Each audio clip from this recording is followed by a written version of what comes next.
Enggak, itu datang ke rumah kita sudah datang sini.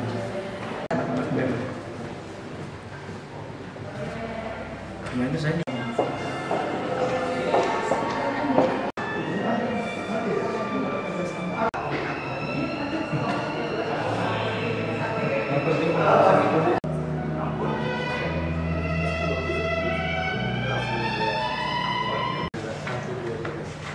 Harus sampai. Oh, Dinda, apa kabarnya? Tuan rumah kita, tuan rumah. Menggunakan materi atas konsepsi naskah kebijakan dan draft penormaan revisi peraturan DPD tentang pengawasan. Aku berdiri jadi pandu, marilah kita berseru Indonesia. Para hadirin dipersilakan untuk duduk. Seluas-luasnya sehingga kita tetap bisa terus beribadah kepadamu. Suseno SHMU kepada Dr. Sigit dipersilakan. Sebagai pengarah tim kerja Panmus DPD RI, Bapak Sultan bin Hasanuddin. Ini bidang hukum-hukum yang diantaranya juga Wakil Ketua MPR. Selamat datang Pak Fadil.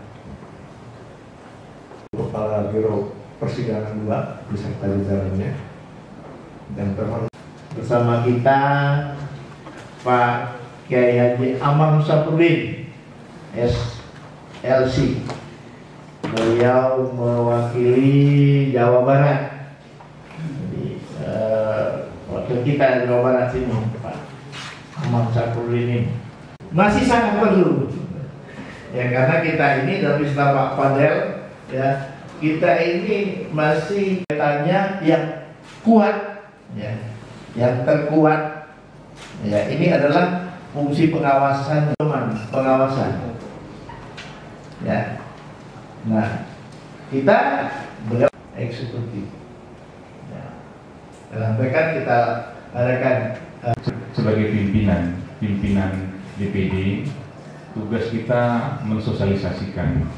Karena sampai hari ini survei saya, kalau ketemu dengan teman-teman kampus, masih dikit sekali yang tahu apa itu DPD.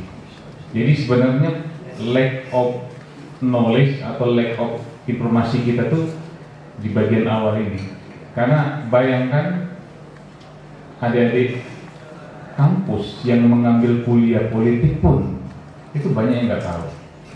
Makanya saya yang mengajak kepada teman-teman kampus, sebenarnya sih kalau dulu kan politik itu dianggap di dalam tanda kutip ya, mungkin tempat yang ya kadang-kadang punya persepsi yang seperti apa begini. Tapi saya justru mengajak sebagai pimpinan yang paling muda, ayo kalau punya passion di politik, masuk terjun ke dunia politik, karena dengan politik kita bisa mengubah banyak hal.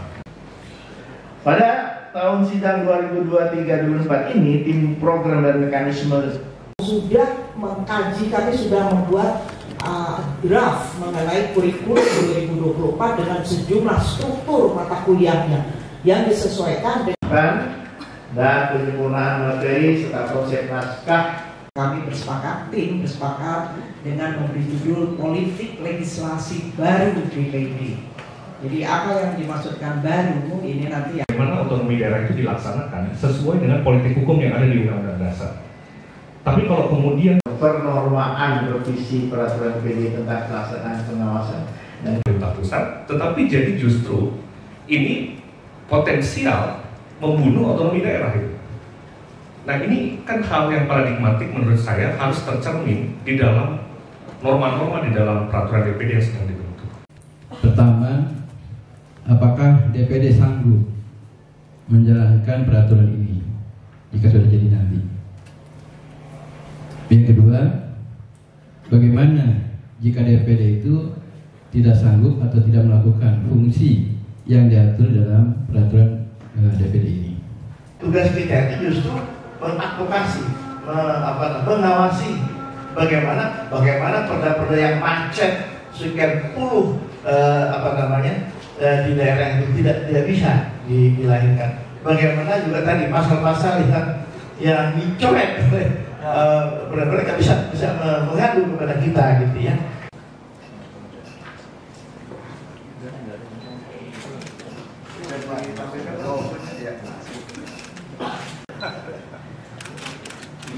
Oke.